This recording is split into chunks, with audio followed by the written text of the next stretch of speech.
For thousands of years, every morning and evening, Jewish people have prayed these well-known words as a way of expressing their devotion to God. They're called the Shema.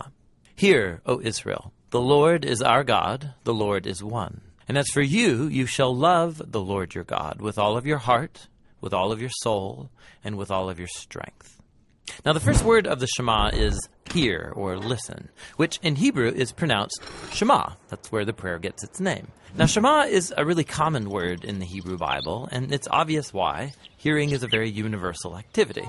It's usually connected with the ear, as in Proverbs chapter 20, ears that shema and eyes that see, the Lord has made them both. Now that seems basic enough, but if you look at the other ways that Hebrew authors can use the word Shema, they use it to mean more than just let sound waves enter your ear. In Hebrew, Shema can also mean pay attention to or focus on. So when Leah, who wasn't loved by her husband Jacob, she has a son, and she names him Simon, or in Hebrew, Shim'on, because, she says, the Lord has sham'ad, that I am unloved. So Shema means to hear and to pay attention to, and even more. It can also mean responding to what you hear. This is why so many of the cries for help in the book of Psalms begin with a call that God listen.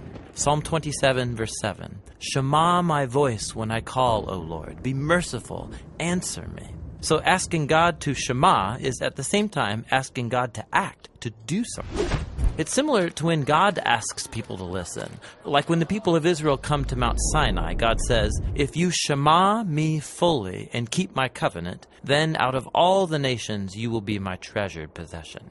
Now, there's a couple interesting things about this verse in Exodus. In Hebrew, the word Shema is repeated twice in this sentence to give it emphasis. If you Shema, Shema, meaning listen closely. But also notice that from God's point of view, listening is basically the same as keeping the covenant. So when God asks the people to Shema, what he means is that they listen and obey. And that's the last fascinating thing about Shema. In ancient Hebrew, there is no separate word for obey, meaning to carry out the wishes of someone who knows better than you or is in authority over you. So in the Bible, if you want to say, I will listen and do what you say, you use the single word, Shema.